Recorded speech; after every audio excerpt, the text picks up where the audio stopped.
हरि ओम। ओम सहना भवतु सहनौ भुनक्तु सह वीर्यं करवावहै तेजस्विनावधीतमस्तु मा विद्विषावहै। ओम शांति शांति शांतिः। ओम गणानां त्वा गणपतिगं हवामहे कविं कवीनामुपमश्रवस्तमम् ज्येष्ठराजं ब्रह्मणां ब्रह्मणस्पत आन शृण्वन्नोतिभिः सीदसादनम्। ॐ श्रीमहागणपतये नमः। सरस्वती नमस्तुभ्यं वरदे कामरूपिणि विद्यारम्भं करिष्यामि सिद्धिर्भवतु मे सदा। गुरुर्ब्रह्मा गुरुर्विष्णुः गुरुर्देवो महेश्वरः गुरुरेव परं ब्रह्म तस्मै श्रीगुरवे नमः। तस्मै श्रीगुरवे नमः। And the first verse of the text, Namaskar verse. Vasudevendra Yogindram Natva Jnana Pradam Gurum Mumukshunam Hitarthaya Tattwabodho Bhidiyate Tattwabodho Bhidiyate. So we have started this text, the Tattwabodha. In this we are studying the basics of spirituality, but it's not just basics, it's something that helps us make sense of all the scriptures, because once we know the basics, then a lot of things that need a lot of explaining to us need not be done, because once we know that much, then only a little bit of addition needs to be there for understanding any concept that we read in the Shastras. So we saw in the first class the scope of our total Shastras, starting from the Vedas, which are the revealed scriptures, Aparushe Grantha, available to everyone in meditative states, even today. And then we move on to the other parts of the Veda, the Mantra Bhag, Brahman, Aranya, Upanishad.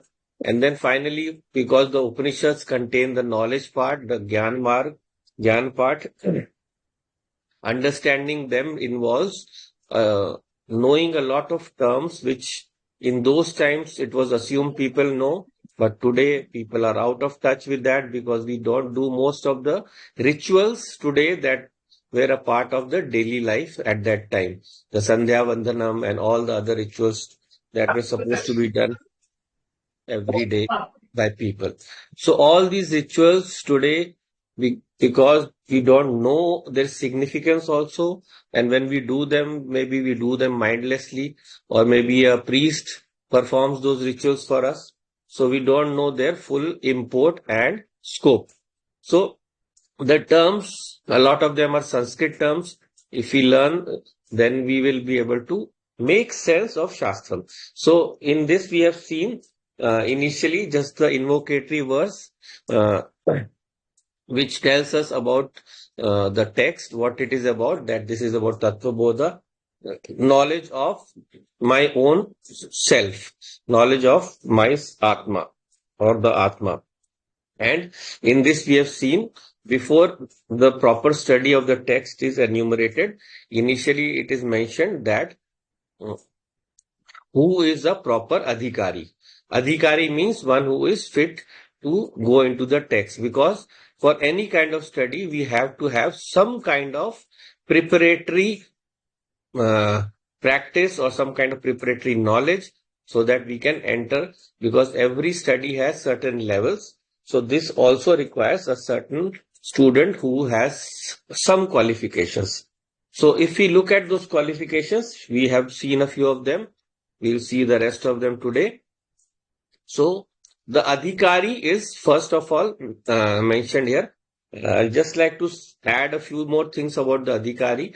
Adhikari, the student, the one who's studying these scriptures, has to have these mental faculties, but even if he doesn't have them in perfection, just knowing about them will help him focus on them and keep on perfecting them, so that when he goes further deeper into the text, he will have a better understanding, if not the first time, then maybe the second time, and so on.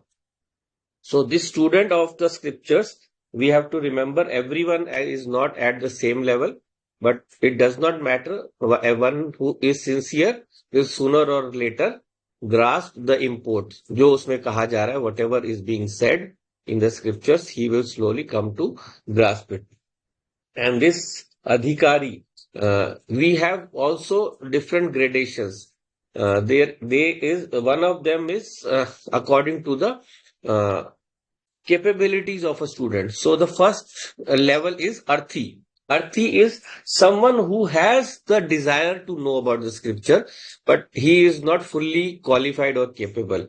Then next is Samarthi. He has certain capability, he has good memory, he can remember things, he can learn to correlate things, and he has also heard some parts of the scripture which he has made some sense of, but not full sense of.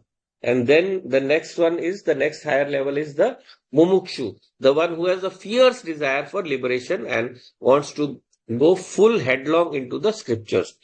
And then the next level is Vidwan, who has studied the scriptures a lot, but he's not yet nearing perfection. And the last one, we call it Shastrena Avipuryadastaha. So this word Shastrena Vipuryadastha means he is very much convinced of the correctness of Shastram, of the capability of Shastram to give him what he needs. So this kind of student is about to go into the Shastra. So when we go into the Shastra, we have to see first that what kind of study is involved there and what are the qualifications in more detail.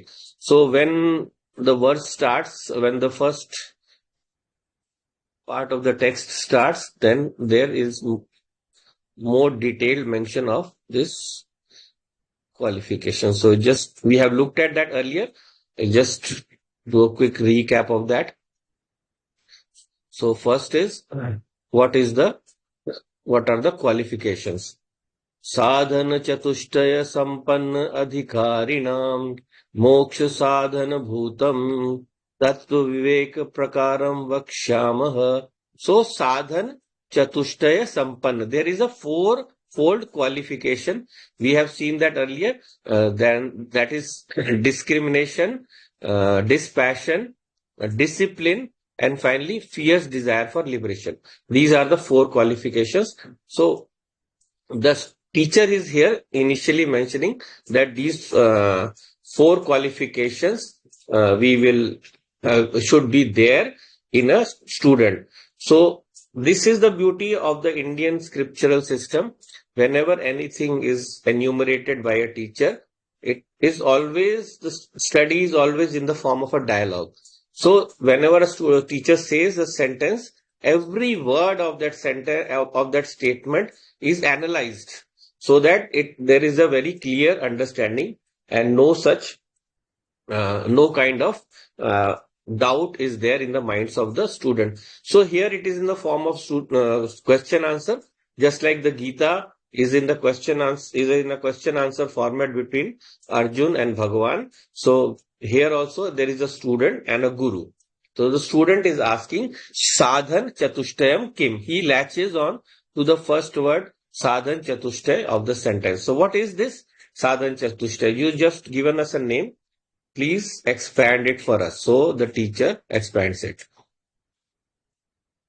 So he says Nitya Nitya Vastu Vivekah Iha Mutrartha Falabhog Viragah Shamadi Shatka Sampattihi Mumukshutvam Cha Iti. So Nitya Anitya Vastu Vivek, that is one. Then Iha Amutra Artha Falbhog Viraga. Viraga, that is the second. Sham Adi Shatka Sampattihi and Mumukshutvam. So there he has just enumerated them. That Vivekaha is one of the qualifications that involves Nitya Anitya Vastu. That is the clear discrimination. Discrimination here is in the sense of clear knowledge, not in the sense of discrimination like caste discrimination and all, which I told earlier. So this is in the sense of discrimination is to separate two quantities of which there is a doubt, right? And know clearly which is which. That is called discrimination. So even if a bird is like separating the rice from stones, it is discriminating them. It is separating the stones and picking up what is needed. So in Shastra also, like the bird, we have to pick up what is important for us, what is right for us, and discard what is not needed for us, right? And we have to have a clear understanding. That means just like we consume the food, we should be able to consume knowledge so that it is digested by our mind, right? So for it to be digested by the mind it is the main instrument. The mind is the main thing which has to be sharpened, which has to have certain capacities which can be enhanced to the maximum capacity of the mind. मन जब तक सशक्त नहीं होगा, whenever the mind is not strong enough, we will not be able to grab the import, whatever is being taught in the Shastra, grab the meaning of the Shastra, right? So mind has to be in a very efficient and functioning state. We see this regularly in life also. अगर हमारा मन ठीक नहीं है, कुछ भी नहीं होगा. If our mind is not in the right state, then we will not be able to listen to anything. Like if we have just had a quarrel with your girlfriend or wife or maybe father or whosoever, then for some time you will be constantly thinking about that fight only. Any other thing comes up, you will not want to do it. You will totally avoid any kind of important work because your mind is not in that state. So for the mind to be in a clear state, that is basically, what is the word for that? The word for that is stress free. There should be no stress in the mind. As long as there is stress, whenever there is stress, then everything feels very heavy. We are not able to bear the weight of that. So mind also becomes very heavy with that stress. So to take care of that stress, well, these are the methods. These are the methods that are being given. So what is the first one? Nitya anitya vastu vivekaha. Vairagya he has given. Iha amutra artha phalabhog viragaha. Viragaha is capacity to enjoy the fruits of whatever our one actions, whatever the fruits are there, even if they be in on this earth or later on in heaven, with dispassion, without any kind of addiction. That is the main thing. The enjoyment is not denied. The enjoyment is not denied, but we should have a clear picture of how the enjoyment should be. So we'll see this more as we go on. And then there is the sixfold discipline. Sham Adi Shatka Sampatti. So Sham Adi Shat Sampatti is the sixfold discipline. And then finally Mumukshutvam, the fierce desire for liberation. So Nitya Anitya Vastu Vivekaha. This is the first level of the mind's capacity to stay calm. This is the first level. What is that? Nitya Anitya Vastu Vivekaha. To be clear about what is Nitya, that is eternal and or permanent, and what is Anitya. So Sanskrit, if you split up Nitya, Nitya, Nitya, so that A will come in between. So it is Nitya and Anitya, not twice Nitya, right? So Nitya, Anitya Vastu Viveka, to discriminate, to be very clear in the difference between the two. Why do we need this difference? Because when we know clearly this difference, then we will accordingly, our mind will be prepared for that, right? So here in the next line we have seen Nitya Vastu Ekam Brahma Tad Vyatiriktam Sarvam Anityam. So that infinite reality, Brahma means from the dhatu or the root word Briha, means large or infinitely big. That is what it means. So Brahma means the infinite reality, which is the source of everything, from which everything has arisen and from which everything will go back into. So that infinite reality is the true nature of the whole universe, is the true source of the whole universe.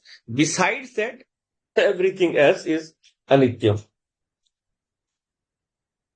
So when we are looking at this uh, fact, then we have to remember that whatever is anitya, whatever is temporary, will give us temporary joy and it will go away. So whenever an object presents to ourselves from our karma phalam, from whatever is the fruit of our actions, then we enjoy it. No problem there. But there are two limiting conditions. There are two limiting conditions which we have seen earlier also. First is we should remember that this is temporary, it will go away. So let me not be too attached to this thing. I should remove my attachment. My attachment should not make me slave of that object. I should enjoy the object and control the object. The object should not enjoy me or control me. Right? So object should not be in charge of me. So I should make it clear who's the boss, who is controlling the object. So whenever I enjoy an object with that kind of feeling, because what is anitya? Everything here is written. Tad vyatiriktam sarvam anityam. That means every object that is seen by us, anything that you can see, anything that you can perceive by your sense organs, see, hear, smell, touch, etc.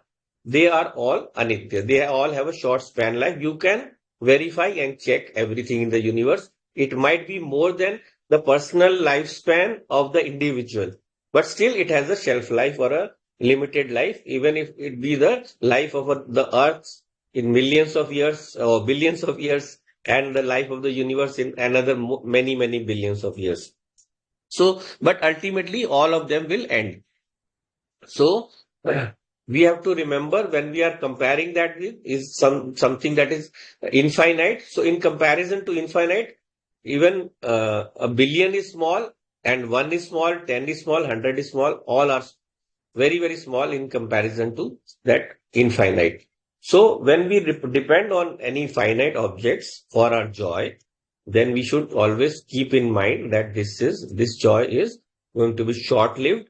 And so I should be prepared to lose that object or lose the affection, because the joy doesn't come from objects, it comes from people also. With people also same thing happens. Their feeling change for you. So today someone will say, I love you. But tomorrow it will not be the same feeling, or maybe with not the same intensity. Intensity will change. So that is a very important part of every action. We shall see that sometime later also, that every action has certain restrictions. There is always a change in the intensity, in the time for which any feeling is there or any action is there. So everything has limitations. So those limitations should make us mentally prepared to enjoy to within the limit. Then what is the second limiting condition? That is viraga. That comes from viraga. So viraga, what? Viraga is giving up addiction to objects, right? So the object is there. I can enjoy that. I should remember that it is temporary, but I should always remember that all these objects being of temporary nature. So I should not be bound to them for a long time, but also I should not have any kind of addiction, because any kind of addiction, what does it do? It makes us slaves to the object, and it does not allow us to do what is our regular duty. What is our regular duty, right? So this kind of denial of an object for us to enjoy or do whatever is our regular duty, we have to get out of that mental state. Because whenever we are addicted to something, we are so engrossed in that object, we even fail to notice something happening around us. We miss a lot of the action around us. And then someone will tell you, your mom will say, you were playing your game, you didn't even see the food I had left for you on the table, and it's gone all cold now. Right? So you will get a scolding. And so because of that, you will lose sight of the other things that you have to do. So any kind of addiction is not good for our mental health. Then we have the sixfold discipline. So this is what we were looking into: Shama, Damaha, Uprati, Titiksha, Shraddha, and Samadhanam. There are six parts of the activities of the mind which represent how we can take charge of our mind, how we can take charge of our mind and make it capable of handling every situation in the world around us, right? So first one is Shamaha, control of the mind, Damaha, control of the sense organs, Uprati, being able to stay in a balanced state of mind so that nothing disturbs us, Titiksha, the ability to bear the ups and downs of life. Shraddha, having faith in what I am doing or what I am studying, or the here it is the case of the teacher, having faith in the teacher or the text. And Samadhan is one pointed focus or concentration. So what are these? We have seen a bit of Shama and Dama, so I'll go quickly through these two and then we'll go into the next. So what is Shamaha? Shamaha represents control of the mind, right? So the mind, this is one of the most important ones. Why? Because the mind is usually in a state where it has a lot of options.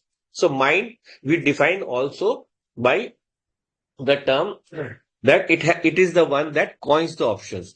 So Sankalp Vikalpa Atmakaha Manaha. That is the definition of mind. So mind is the one that coins a lot of options and then finally it decides on one of the options of what it is going to do. That is what is the function of the mind. So this mind, because it is stuck between a lot of options, sometimes it is not able to decide what to do or what to do at which time, it gets into a lot of problems, right? So someone is giving let us say, a lecture on stress management. That person is preparing for that and there are so many things to control. When will the audience come? What time will they come? Is the mic ready? Is the hall ready? At the end, the person will probably be in a state of stress. So one not giving stress management talk or any talk for that matter. So just joking. So when this kind of state happens, we feel helpless, right? So the best way, our Shastras say, of managing stress is to understand, to leave everything what we call to the Lord. So that is defined by Bhagwan Krishna in Gita also as Karma Yoga. So Karma Yoga, we be prepared to do everything to the best of our ability, not worry about the fruit, and so let the Lord help us. And when we perform actually, then we will find that all the reading that we did is not important. The inspiration will come from within. And we will speak so beautifully that we will say those things that we are not even prepared. So that is what happens. It is good to be prepared. It is good to be prepared. So you should do all your preparation, but leave the rest to the Lord. He will help you. He will inspire you. So when that feeling is there that I have done my preparation, let me cease worrying. When I cease worrying, then when I go, that is the state of Karma Yoga. Offering everything to a higher altar. It can be your parents, it can be the Guru, it can be the Lord, anyone. So you offer them, okay, I am doing this for you. And then when you do it in that way, there is a very easy way of sliding into the job where you can manage it effortlessly, right? We have done this topic, but just I'll say a short story. I'll just shorten it because it's a bit long, but I'll just go to the gist of it. So there was once a king. He was managing a kingdom facing lots of problems. Someone is coming up with this problem and he was so stressed out. So finally he went to his guru and said, I want to give up. I want to give up this kingdom and I don't want to handle it any longer. I can't take the stress anymore. So Guru said, why? But you are such a capable king, you know everything. He said, no, I'm fed up of all the problems and all. So he said, then what do you want to do? He said, I want to give it up. Who will you give it up to? So Guru said, okay, you do one thing. You give it to me. You hand it over to me and I will manage all the problems. So he said, okay. Then Guru said, okay, but now you are leaving. Where will you go? He said, I'll go to some nearby kingdom and I will maybe look for a job and do something. So he said, okay. So what kind of job? Said, I am good in administration. So that is what I'll do. I'll take up, go to the other king or some other place where they can give me some administrative job. So he said, if you're looking for a job, why don't you work for me? So he said, you stay here, you keep working, whatever you have to do, keep doing, and don't worry about, if you have solved a problem or not. That will be up to me. So I will give you the problem. You do your best to solve it. And if it happens, good, well and good. Otherwise, no. And then, so finally he started working, and then he forgot all his tensions because he's working for the guru now. He's not doing it for him. And then he told him, yes, this is the way to work. This is the way to work. Don't take doership of every action upon yourself. Kartapan apne upar nahi lena. Don't take doership. The more we take the doership, I am the doer. I have done this because I have done this. Will there be consequences? How will I handle the consequences? That worry is what causes us all the problems we face in life. So Shastra says there are two ways in which we handle worry or tension. One is uh, we suppress. We suppress. So when we suppress, what happens? When we suppress any kind of feeling, it works in Vairagya also. Vairagya is never meant to suppress your desires. If you suppress, they will burst at some time, right? They will explode because then after a certain point of time, you will not be able to hold out much longer. So Vairagya does not mean giving up desires by force. It means giving up by understanding that I don't need to be attached to these things, right? So in this way, same way for the mind also, when in the mind, uh, if we suppress the desires, then after some time, uh, they will again rise. They will again well up when a situation emerges. And again, we will be in a state of worry. What is the second solution? The second solution is some of us take it out. Take it out on the nearest person available. So we scream or shout or, give vent to our frustration. And that is how we feel we are going to calm our mind, right? Which again is temporary, because we use our anger to give vent to a feeling. That feeling then starts to hurt that other person also. Okay. We feel that we have just described my own agony, but then we don't think that in expressing that agony, what kind of harsh words we have used to the other person. So the Shastra says there is a third way. There is a third way. What is the third way? The third way involves the doing of the actions in a sense of sense of surrender to a higher altar, which I said earlier, karma yoga. So when we do it for someone else, then we don't have that kind of tension, and also we stop worrying of the result. I gave the example earlier also of our scientists going to a temple and offering that rocket that they were going to send into space. They prayed. What was the concept behind that? So when we do it in a sense of surrender and with the sense of praying to the higher powers or the devatas, they come down to us. They see our intent. When our intent is for our personal good, then they help us a little bit. Any kind of desire that we have, when we offer it up to the universe, when we express it, then certain forces in the universe come forward to us, and they will help us achieve that desire according to our effort, whatever we have done. Without effort, nothing can be accomplished. So when that effort is put in, then that desire is accomplished. But if the desire is very big and is for a larger good, for the good of more people, then more desires, more help is gained to complete that desire. Right? Now, but what about the mind? Where does it get the knowledge of the objects to which it is attached? That is through the sense organs. So that is the second level of the control of the mind. Damaha kaha.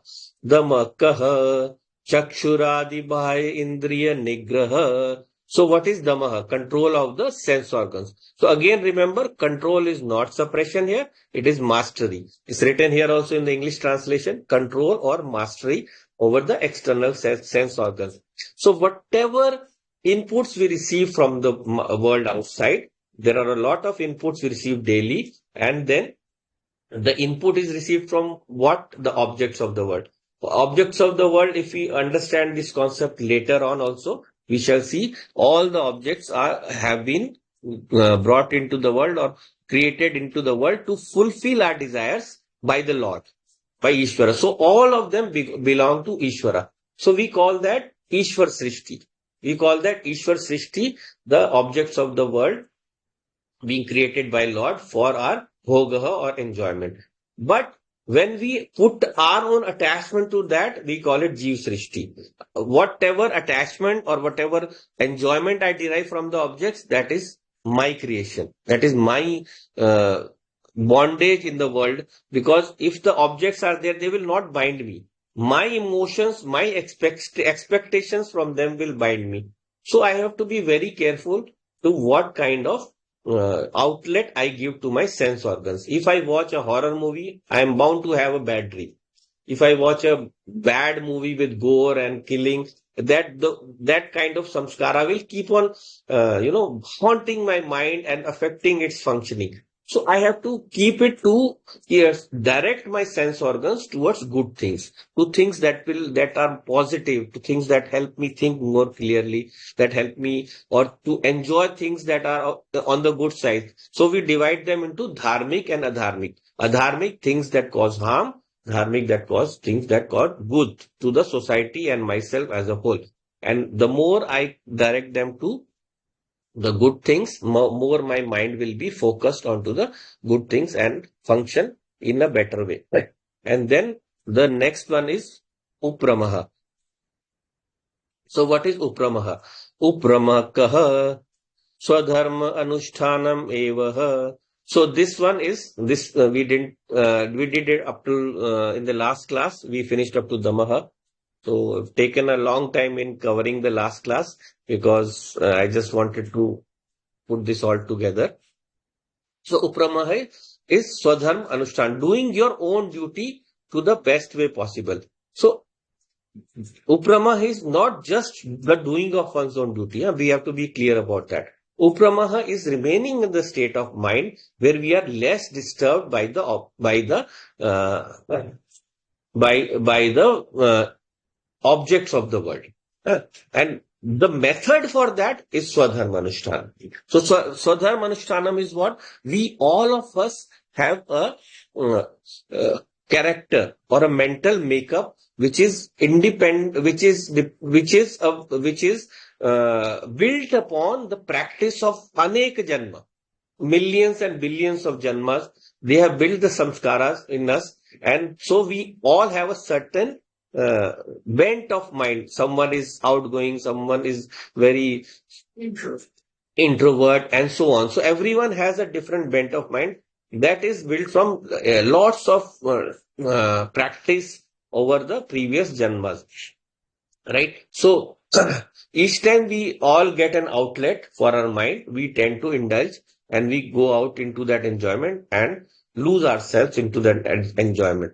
So to stay aloof is upramaha. Stay aloof from the enjoyments, that I enjoy them without being bound in them. So when that state of aloofness happens, when does it happen?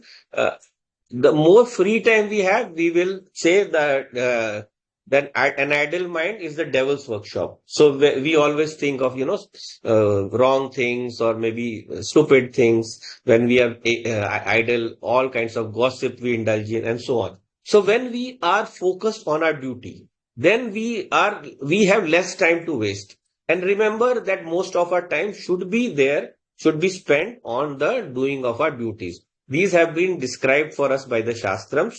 They have been described by our scriptures, and they tell us what to do and what one should do. And there are so many different kinds of duties. Something that might be wrong for one person, like killing, is wrong for everyone, but it is allowed for the policeman or the person who is like chasing a criminal. So when he is in that duty state, he is allowed that thing. So all those kind of things, duties are there, different ones. So Shastra has classified them into 5 basic categories of the duties that we have to do. So karmas, you can say 5 different ways of doing karma. So we will cover more of this towards the end of the text so that we can have a comprehensive view of what karma is, what kind of outputs it gives, what happens to what whenever we do something. But Swadharma represents what we should do, and if we don't do, we will suffer a negative consequence. Right? So we all have a duty towards the people around us, towards my own survival, my body. I have to earn some money for my body so that I can survive, and to the nature around us. We all have our duties. Whenever we neglect those duties, usually what happens is in an action, you do something, you get some result. कुछ कर्म किया आपने, so because of the simple law of cause and effect, karma is what? Cause and effect. Anything that you have done, a cause has been there, it will have an effect. So if you have not done something, it won't have that effect. So simple law of cause and effect will give you a fruit for any action that you have done. So when that cause effect law applies, we have to always understand that for some time, for some actions, the fruit will take long time, sometimes long, so long to be coming after so many janmas also. Right? So that is the aspect of doing an action. Then the other aspect is whenever we do some action, then we get result. Then there is something where we have a duty. We don't do that duty, then we get a negative result. Right? So if we are not taking care of the rivers, the river is choked up, then it will flood over and will destroy all houses and cause a lot of damage. So who is paying for that? The person who person who dirtied the river and the person who didn't stop the other person from dirtying the river. So everyone is responsible there. So we have to do all our duties very, very carefully so that none of the actions that we do, none of the duties that we do are neglected. And Swadharma represents, first of all, let me enumerate. So they are Kamya Karma. You can write this down. The one are arising out of desire. Then Nitya Karma, Naimittik Karma, then Nishiddha Karma and Prayashchit Karma. Nishiddha Karma and Prayashchit Karma. So Nitya Karma represents the daily duties that we have to do. Nitya Karma represents the daily duties that we have to do because some of them are scriptural duties like the Sandhya Vandanam, the morning puja, evening puja, and so on. All of them represent the things that we have to do. And also it represents my daily duties like getting up in time, getting ready for my work, taking a bath, and so on. So all of those are my Nitya Karma. Whenever we do not do any of those duties, then any of our duties, whenever they are lacking, then we suffer some kind of wrong result from that. So we have a lot of mantras which tell us about how these do what kind of duties. Sorry.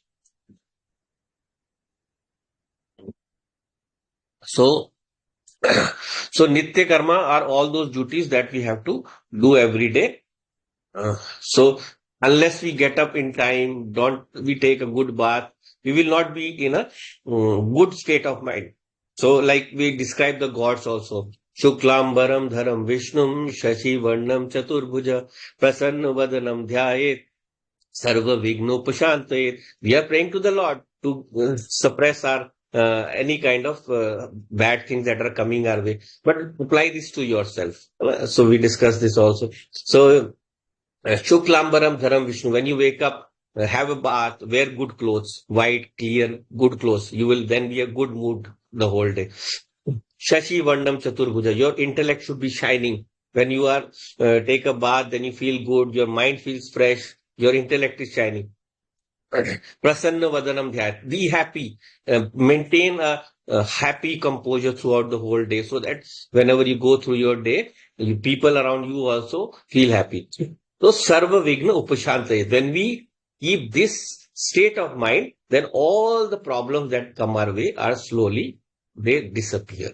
Sarva Vigna Upashanta. All the problems melt away. So all our mantras, all these chants that we do in our daily, they all have a secret meaning where they tell us all about how we are supposed to go about in our daily life.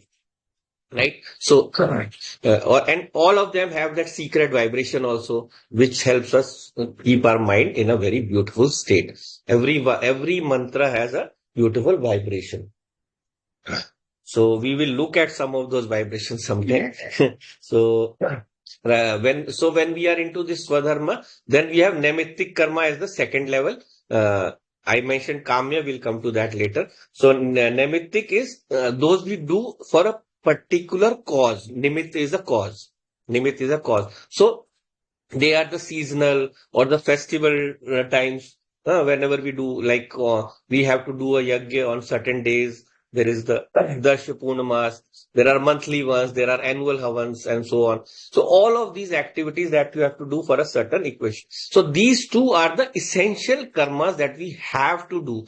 We have to do. If you don't do, there will be a certain after effect for that.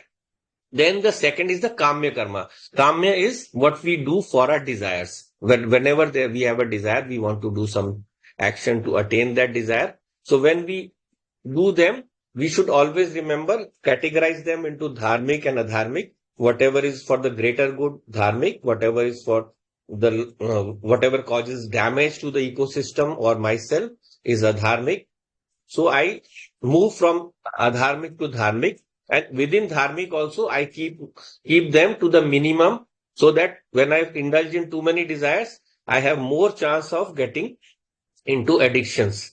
Right? So I have to remember to do only those things which are good. So japa is good, puja is good, dhyanam is good, and also all your regular duties are good, whatever work you do.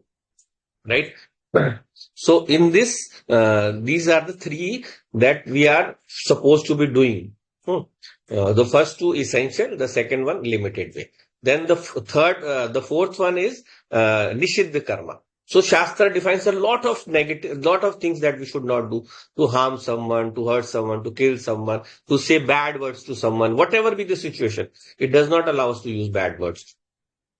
And so on. So, all these Nishiddha karmas, whenever we do, we will suffer very bad consequences for them.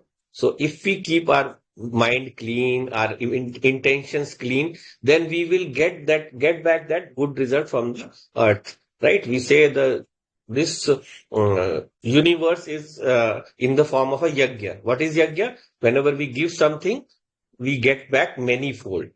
So when we give something in the yajna agni, we get that whatever we have offered, it is scattered into the environment, and we get that benefit of that manyfold. And so on, anything that we offer into the yajna, whenever we offer food, we get back manyfold, and whatever good intentions we offer, they get multiplied manyfold, and they help us elevate our mind to that state which is not possible normally. Right? So in this way, all the good karmas we have to do, the bad ones we have to avoid, and the bad ones whenever we avoid, then we will be at peace. If we indulge, then we will suffer bad consequences. So we have to give good emotions to the people around us, good thoughts. Whenever we give out bad thoughts, they will come back. We'll tell some stories about this also sometime later, not today. So when we are doing all these, then all these are defining certain things for us to do. Final one is prayaschit. So sometimes something wrong we have done. So for that wrong, the Shastra says there is a way to make up. Or sometimes the Shastra or a Jyotishi is able to predict that something you did in the past is going to come and haunt you. There will be a bad effect. So with Prayaschit karma, you are able to reduce the effect of that bad karma. Right? So that is the fifth kind of karma. So all of these Swadharma Anushtanam, whatever we have to do, we do. Whatever we don't have to do, we don't do. Whatever we have to limit, we have to limit. When our mind is completely involved in the doing of our duties, it tends to indulge in wrong things or indulge in addictions to the least. There is a time for enjoyment. Of course, we all have to have some recreation. So that should be there. So that balance between doing our swadharma and then enjoy when we have free time is what involves uprati or upramaha. So that whenever we should be keep our mind busy whenever possible, and then when it is tired from the from all our exertions of the day, then we relax and do whatever we need to do, do to keep it fresh again. We refresh our mind. That is the whole way of nature also. Prakriti also, it goes into pralayam. There is a time when the whole universe is in a state of sleep, and then again it rises up. So Prakriti also, the nature also needs to sleep or rest or relax or have a time of total relaxation. So we also have that same state. We Our mind goes through the state of work, then relaxation, and then total rest at night when we sleep. So this Swadharma Anushthan helps us to reach the state of Uprati. Reach the state of Uprati. Then what is the next one? Then Titiksha Ka. तितिक्षा का शीतोष्ण सुख दुख आदि सहिष्णुत्वम. So what is titiksha? The bearing of sheet and ushna, heat and cold, and sukha and dukha, pain and pleasure. So why these two examples have been given? The first two are representing the extremes that we have to bear at the state of the physical body, at the body level, right? At the state of the body level. And sukh and dukh, what does it represent? At the mental level, at the level of the mind. So when we all have a certain level of endurance. So we all have a certain level of endurance. There are two things that we all have in our mental makeup. What of them? One is endurance and the second is sensitivity. Some of us are more sensitive to certain things and some of us are less sensitive to certain things. So what happens is when that sensitivity is what we call tampered or when it is acted upon by the things that affect that, then our mind loses its state of calmness. We come out of the state of calmness. So, a mind has a certain, uh, every mind has a certain sensitivity, right? Some are more sensitive, some are less sensitive, right? So, sensitivity in itself is not bad, it is good. The more sensitive we are, the more we are able to do good in the world for the people we are sensitive to, for the objects we are sensitive to, for the duties we are sensitive to. So, the more sensitive we are, that means we are aware of these things that have to be done, right? But with sensitivity brings in a sense of duty. So in Spider-Man says, with great power comes great responsibility. So we all have certain powers within us. Whenever the power of sensitivity increases within us, we have a lot of responsibilities. I am sensitive to my son doing good in life. So I will be always aware that he is focused. I will always be helping him. So that he can, do wherever he is less aware.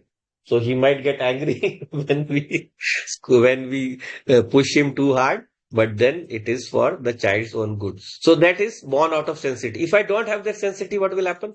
I will let him be, and then he will later on in life say, "You didn't guide me at the right time." Yes. Yes. So that sensitivity is essential for us. But with that sensitivity, as I said, comes the point when the sensitivity causes us some kind of pain when we have to use that sensitivity. We get angry with our children. Why are you not going out for a walk? Why are you not exercising? Why are you not? So all these things happen. So why does it happen? Because our sensitivity is prodded. किसी ने उसमें कांटा चुभो दिया. So then that because of that we lose the ability to react properly to that sensitivity. So that should be complemented by endurance, sahishnutta, titiksha. That is the power. That titiksha has to be achieved. So, lot of people go into mental breakdown, even very severe states. What happens is they go into state of helplessness or total despair. So that comes from the lack of tolerance. It comes from lack of tolerance. So when we just look at the stories in our Shastras, the Puranas, the itihasas. They all tell stories of so many famous people. Everyone had pain and bad times in their life. So we are not the unique ones. If someone certain tough time has come in our life, then that means that there is it does not mean that हम पे ही क्यों बुरा होता है, मेरे साथ ही क्यों बुरा होता है. We usually think, why me, why does all these bad things happen to me? No, there are bad things have happened to all the best of men also, the richest of people, the most strongest of people. It has happened to them. Even Ramji had to suffer such a lot. Kishanji was born in a jail. So all of these have suffered these things. But did that blemish their character? No. In fact, their character shone more. Why? Because they developed titiksha. They developed the power to endure all the ups and downs of life. So whenever we do more to endure, then we get more strength. There is a story of a Swami Swahananji. He was once asked to go by his guru to a village to teach. So when he went there, it was so hot. He was totally unused to that. He had been earlier doing sadhana in the Himalayas. And then when he reached there, he was unable to handle the heat. So what did he do? Every day he would do a havan in the sun in the middle of the day and offer full wood to the flames, and he would bear the heat for that. So with some time, it so happened that when he would go to that same class where he was unable to sit earlier because of the heat, in fact, he felt like it was cool after going from the havan. Right? So that is what happens. We have to physically and mentally make accustom or build our strength by letting it bear those extremes. There is a story of a certain person in I think Tawang, a person who sits in the ice, who immerses his full body in the ice, and yet he doesn't have any bad effect. Why? Because he has built that endurance within him. Right? So when we push our body to extremes, you will be surprised to the limits to which you can bear things.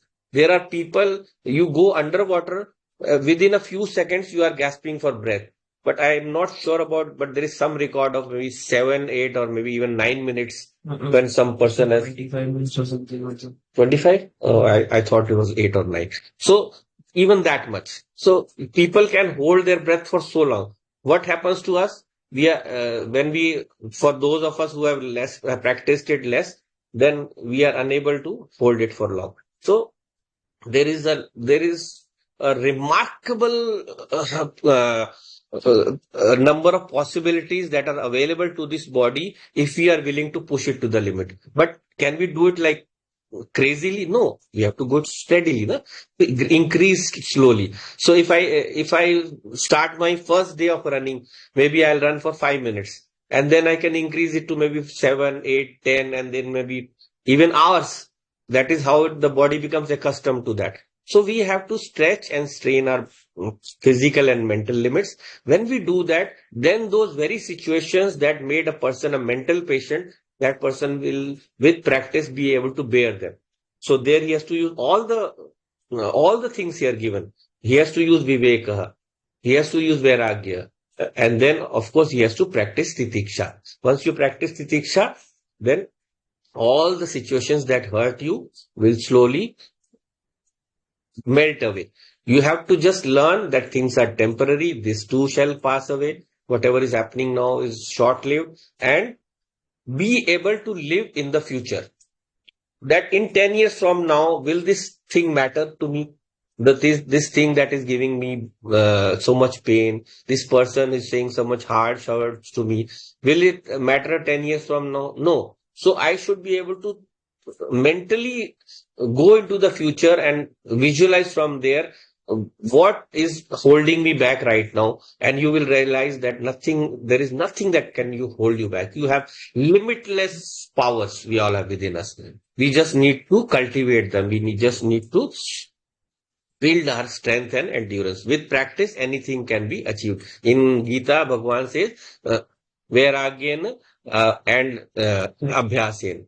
Everything can be done. Through Vairagya and Abhyas, any kind of thing. Because Arjuna asked him, why, how do I control my mind? It is so chanchal, it is so fickle. It keeps moving from one thing to the other. So he says clearly that when you think that your mind is fickle, keep practicing. Keep practicing more and more. And also practice Vairagya. So when you do these two together, you will be able to surmount all the obstacles in life, right?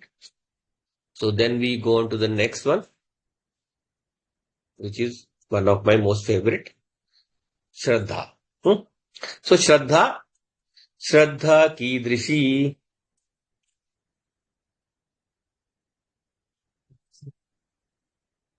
श्रद्धा कीदृशी गुरु वेदांत वाक्यादिषु विश्वासः श्रद्धा.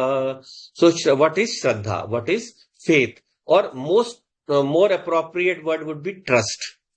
Huh? Trust. So what is this trust? Guru Vedant Vakya Adishu Vishwasah Shraddha. So I should have a Shraddha or faith or trust in the Guru, and also in the Vedant Vakya, in the Shastrams. I should have, Vedanta is the philosophy which examines the all these imports of the Upanishads or the Gyan part of the Shastras. So that is Vedanta. The part that we are studying, this is also a Vedanta Shastra or a Prakaran Grantha, which we saw earlier. So a lot of times in life we are faced with certain dilemmas about how we should go about in life. So this Shraddha is what faith or trust is what carries us through the times of doubt, right? And also we have to remember, we all carry a lot of ego with us. There are a lot of people, a lot of students who will come to a class, they already know too much. They think they know more than the teacher also. So I'm not talking about you, I'm not talking about me, I'm just talking about a general trend. So when this general trend is there, those people, they tend to think that they know so much, and their intellect is so full of that they are not able to absorb what is in the class. They will observe any sentence from the teacher and observe and find any faults. So we have to remember one thing about Shastras. First thing is, every Shastra has multiple layers. So one teacher might be explaining something, you might have heard something from somewhere, it might have a different meaning. But you have to always understand, in Shastra, if there are two conflicting statements, you don't have to show which one is right and which one is wrong. You have to say how both can be right in which situation. There will always be a situation for which each will be right. Shastra, never anything wrong will be, you can find. Whatever is wrong is about a situation which the Shastra itself is saying it is wrong. But if something is being said, so a whole Grantha, and which we are talking about Vedanta. So there is a Brahma Sutra. Brahma Sutra does the same work. It sees there are so many statements in the Upanishads which seem contradictory. So it takes both those statements and shows how they are both correct. That is the work of, it is written by Ved Vyasa only. So so very advanced text, maybe we can look sometime, but uh, we just understand the concept basically, that when we are talking about Shraddha, when we go into a class, we go with zero ego, with faith and the trust that the Guru knows more than me, or he is speaking from the scriptures, which are a product of the meditation of sages from thousands or maybe millions of years. Maybe foreigners don't agree that millions of years might have passed when humans, but of course humans have been there for long. So there is a lot of observations that have been collected by the rishis from old ages, from those thousands of years, and that wisdom together has been put into the Shastra. So that cannot be wrong. We have to try to understand how it can help me. So when I go into a physics class or a chemistry class, and I do not know the concept, so I cannot say this subject is useless. It is, I do not understand it, so it is useless. So when I go there, I don't know the subject. I will know later on. So I put my trust or my faith in the teacher. I know that he will ultimately be able to explain things to me. And then at the end of the course, I find, yes, I know, I understand. Right? So that faith, that trust is important part of any teaching. So we define this Shraddha as like a student is attempting to jump over a ditch. The the guru has prepared him to jump a certain distance. When the student will go to the edge of the ditch, he will be so caught up with fear, he will not be able to jump his capability. He can jump 4 feet, the ditch is 3 feet. But he will be so nervous, he will maybe get fall down. The guru will say, close your eyes, run and now jump. And when he'll jump, he will be able to jump maybe beyond the distance also. Right. So the guru has Shraddha. He knows your capabilities. He knows what you can do because he has worked with you.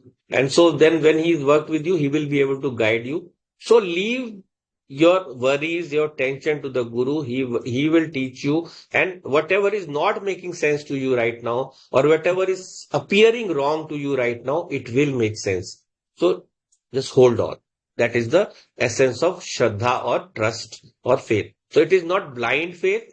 Blind faith is never required by the Shastram. What is required is a true trust in the person who is guiding you, and that trust will always help you in the long run. Anything you go with a pure mind, you go to the right person, you will always be on the guided to the right path. So that is the essence of Shraddha.